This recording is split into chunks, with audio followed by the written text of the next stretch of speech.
Okay guys, I'm sorry this is not the best lighting. I just wanted to give you a really quick update and explanation for the videos that you're about to see. Yes, I have not uploaded in quite some time. There have been a lot of things going on behind the scenes, especially with me from a physical standpoint. I just got back from the Mayo Clinic in Minnesota last night, and I just wanted to add this in on my video, though you guys would kind of know what's up.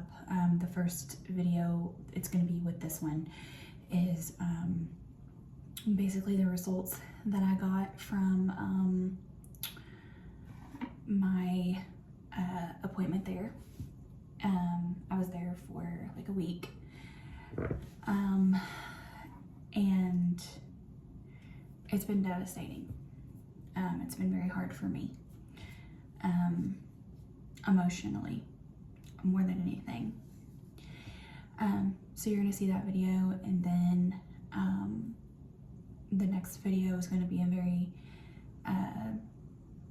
more in depth, like what disease I have, what all I've had done, things of that nature, and then basically my childhood leading up to now. And I'm hoping to start being able to pick up as far as with my content, but you know, I do YouTube for fun. I don't do it for an income. So I want to be very raw and real, and what you're about to see is this is the update that I posted on my personal Facebook, and to update all of our friends and family and everybody that's was praying while I was there, and continuing to pray. And I might make a separate video. I don't really know.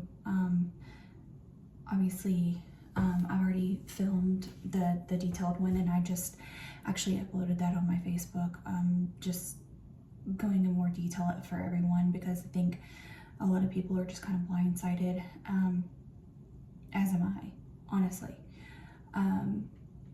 I've had a couple days to process things, and so yeah, you're about to watch the update, and then like I said, the next video will be the more detailed one, and I hope that I can pick up content and just share more, because I have been away for a while, but it was just needed. And once you watch these, then you'll know why. So that's all for now. It's gonna now take you into my update, the short update, and I will catch up with you guys here in a couple of days. Thank you so much. Okay guys, I just wanted to give you guys an update. I know the phone calls and the texts are rolling in. They have been for a couple of hours. So I feel like that I do owe you guys an update. It's just I didn't exactly get the news that I wanted, and I needed time to just talk to my family and talk to my heart doctor back home, and just trying to process it myself.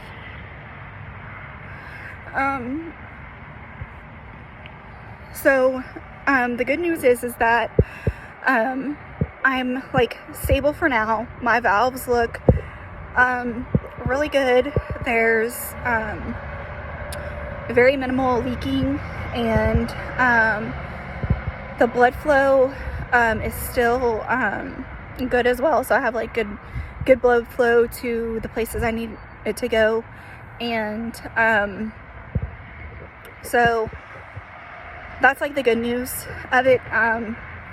The bad news is that my heart is more enlarged than what it was before, and I'm not in congestive heart failure yet, but it's heading in that direction.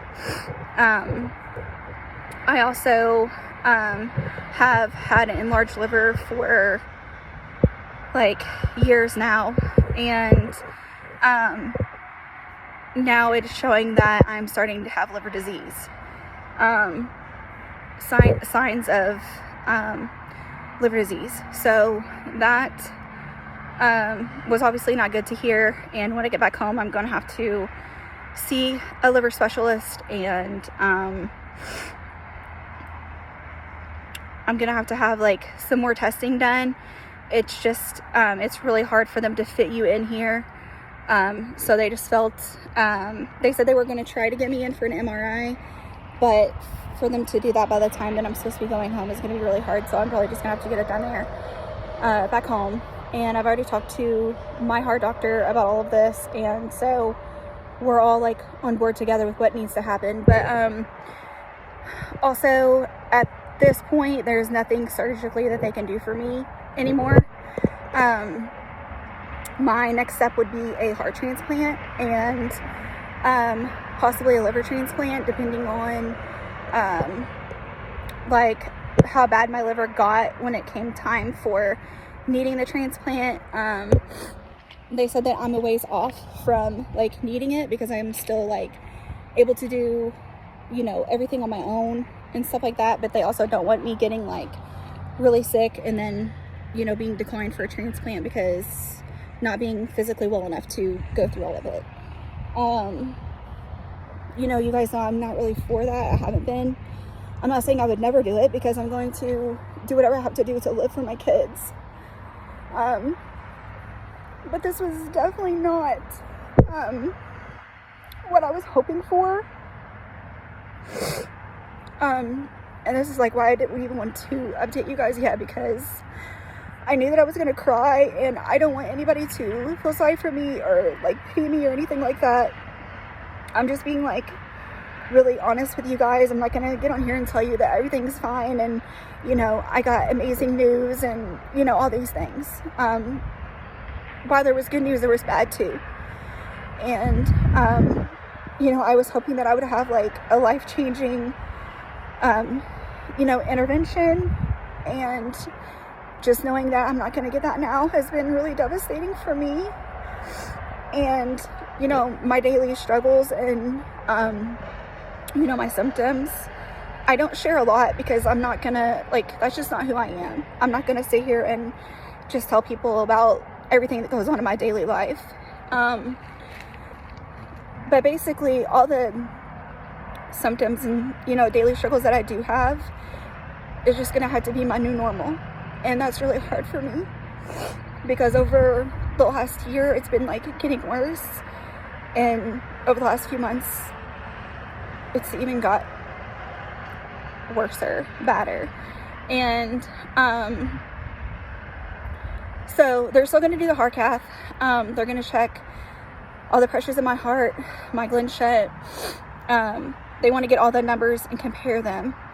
As far as having like the revision on the Glenn shunt, they said that due to the right side of my heart being so enlarged and all of the issues with that, which is why I would need a transplant to begin with, they do not feel like doing a revision on the Glenn shunt would really even benefit me, and it would be such a major surgery with a lot of risk. And I seen the surgeon today too, and she felt the same way as the heart doctor did. And with all of my complications that I have going on, it's more of a risk for them to do any kind of surgery on me than a benefit at this point. And that the next steps would be a heart transplant whenever they felt like that time was right. And, you know, it could be a year down the road, it could be 5 years down the road, you know, we don't know.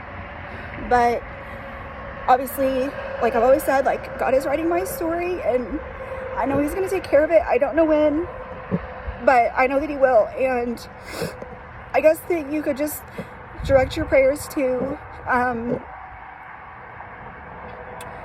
me being able to function daily better than what I have been, and that tomorrow they don't find anything else. And I will update you guys. I have to be there at 6:45, which will be 7:45 back home. And I will probably be there for like 5 to 6 hours. So by the time I wake up and, you know, all those things, it will probably be like tomorrow night before I can give an update. But as of right now, there's no surgery to be had for me, and just pray that I can, I guess, find peace in knowing that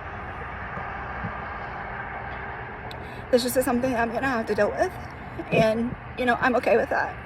It's just, I don't know, I'm rambling at this point. So thank you for your calls and your prayers and your texts and stuff. I haven't responded to anyone just because I really didn't even want to give an update today, but I just feel like that I owe that to you guys. And I'm sorry for crying for most of this. I'm just, I came down here like really, really hopeful. You know, like when we came down here in like, I don't know, like 2015, 16, whatever it was, I had my last open heart surgery, and that was like a life-changing surgery for me. And, you know, I had never felt better,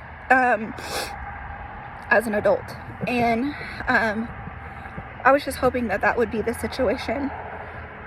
Obviously I'm thankful that my valves are perfectly fine, because if they weren't, that would be a whole nother, you know, situation in of itself. But